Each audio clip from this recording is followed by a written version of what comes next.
दोस्तों क्या हाल है, कैसे मिजाज हैं। उम्मीद है आप लोग खैरियत से होंगे। आप सब दोस्तों को मसूद गोंदल का सलाम पहुंचे। दोस्तों ये पीछे आपको जो मेरी गाड़ी नज़र आ रही है ये है होंडा क्रॉस रोड। और हमारे बहुत सारे दोस्तों ने, चाहने वालों ने मुझसे कई दफ़ा कहा कि मसूद साहब इसके बारे में थोड़ी मालूमात दीजिए। तो मेरी कोशिश ये है कि आज मैं आपको थोड़ी सी मालूमात दूँ इस गाड़ी के बारे में। और आइए चलते हैं, फिर देखते हैं। तो दोस्तों ये है होंडा क्रॉस रोड। आप देखिए इसको चारों तरफ से। जब पहली दफ़ा इंसान इसको देखता है तो उसके जहन में रेंज रोवर, लैंड रोवर का ख्याल आता है। और उसकी वजह ख्याल आना ऐसा गलत भी नहीं है। ये आप देखें, ये इस तरह ख्याल आना गलत भी नहीं है, क्योंकि होंडा का डिज़ाइनिंग के बारे में गालिबन कॉन्ट्रैक्ट था उसके साथ, रेंज रोवर के साथ। तो ये गाड़ियाँ उसने जापान की डोमेस्टिक मार्केट के लिए बनाई थी और 2007 से 2009 तक ही बनाई गई। और इसमें दो मॉडल थे, एक 1800 सीसी जो कि ये आपके सामने, ये 1800 सीसी मॉडल है। और इसमें एक और मॉडल था जो 2000 सीसी था, वो ऑल व्हील ड्राइव थी। ये जो गाड़ी है ये ऑल व्हील ड्राइव नहीं है, ये एसयूवी है, क्रॉसओवर है। और ये सिर्फ जापान ने अपनी डोमेस्टिक मार्केट के लिए बनाई थी, एक्सपोर्ट नहीं हुई वहाँ से, और 2 साल ही बनाई गई। तो ये 3 रो सीट्स हैं इसके अंदर। आइए देखते हैं, आपको दिखाता हूँ मैं। ये देखें दोस्तों, ये इसका इंटीरियर है। एक सीट ये होगी, एक ये होगी, और एक पीछे भी इसकी सीटें खुल जाती हैं जो अभी मैंने बंद की हुई हैं।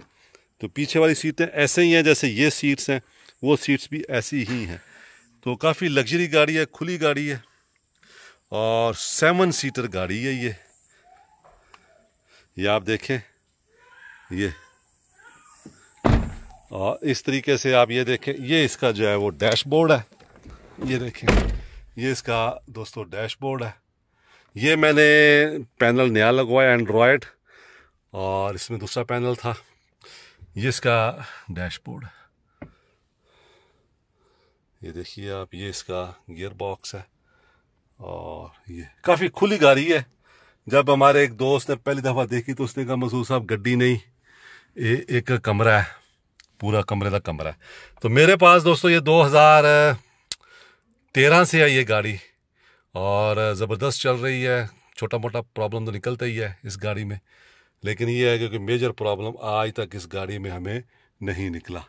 और हमारी कोशिश यही है कि हम इसको बर वक्त मेंटेन करते रहें ताकि कभी किसी किस्म का कोई प्रॉब्लम आए भी नहीं। पाकिस्तान में इसका स्पेयर पार्ट मिलना ज़रा मुश्किल है। तो और इसकी दूसरी रीसेल वैल्यू भी नहीं है, चूँकि ये बहुत ही नायाब गाड़ी हैं, चंद ही गाड़ियाँ हैं पाकिस्तान में, इसलिए इसकी रीसेल वैल्यू भी नहीं है। और जो माइलेज है, अब इसमें हम 7 लोग बैठे हों और कुछ सामान भी रखा हुआ हो, तो ये तकरीबन 13 से 14 किलोमीटर की माइलेज देती है। 15 भी दे जाती है मोटरवे के ऊपर, अगर आप इसको 110 के ऊपर चलाएं। इसमें 5 गियर हैं ये, और एसी इसका बहुत ज़बरदस्त है। 5 गियर ऑटोमेटिक गाड़ी है ये। और इसका जो है वो यानी 2 पे इकॉनमी आता है इसका फ्यूल कंजम्पशन का। एक जब 70 से 80 के दरमियान आप चला रहे होते हैं, दूसरा 110 और 120 के दरमियान। तो अमूमन 110 से और 120 के दरमियान मैं इसको चलाता हूँ। तो ये तकरीबन 13 से 14 किलोमीटर, समटाइम 15 किलोमीटर, डिपेंड करता है फ्यूल क्वालिटी के ऊपर भी, ये इसकी माइलेज देती है। तो ये दोस्तों छोटा सा तारफ़ी वीडियो थी इसके बारे में, होंडा क्रॉस रोड के बारे में। ये मैंने लेमिनेशन नहीं करवाई इसकी, जो लगी ब्लैक में हुई, पीछे से जेन्युइन लगी हुई आई थी इसकी जो है लेमिनेशन। और इसमें ऑटोमेटिक जो है कोई सिस्टम, सिक्योरिटी सिस्टम भी लगा हुआ है। कोई बगैर चाबी से खोलने की कोशिश करे तो ये अलार्म इसमें बजता है, जो कि कंपनी फिटेड जो है वो इसमें आता है।